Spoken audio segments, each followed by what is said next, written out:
هر کسی که اگر در ماه مبارک رمضان دروغ گفتن قطع نکند، غیبت کردن قطع نکند، حقارت کردن قطع نکند، بر نسبت یک برادرش تهمت و گمانهای بد ترک نکند، الله مهربان گفته بود است که دیگر برای من حاجت نیست که تو خواه طعام میخوری، خواه مقصد از نوشابه ها می نوشی، دیگر اختیار در دست خودت. یعنی آن پاداش و ثوابی را که من خواستم بر تو تیم، صد افسوس که تو با این رفتارها و کردارهای بسیار زشت و نادرست تو مقصد آن ثوابها را و آن اجرها را از دست دادی. حتی حدیثی هم داریم که الصوم جنة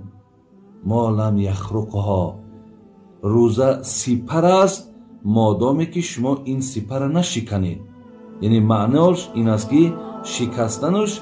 همین راه نادرست در ماه رمضان انتخاب کردن و در این ماه رمضان دروغ گفتن،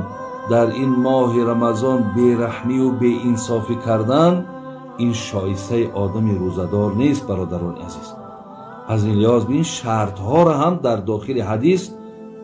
پیامبر نازنین گوشزد مان دارد که مبادا به این کارها دست نزنید که شما از این بسیار پاداش بزرگ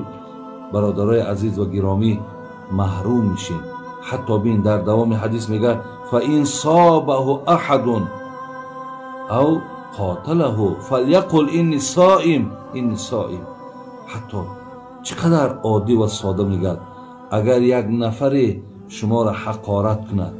حتی شما را اراده کشتن داشته باشد، شما در عوضش برادر عزیز میگه هیچگاه حقارت نکنین، بلکه جواب تو بر او آدم این باشد اینی صائم، من روزدار هستم. برادران عزیز و گرامی، انشاءالله فکر میکنم که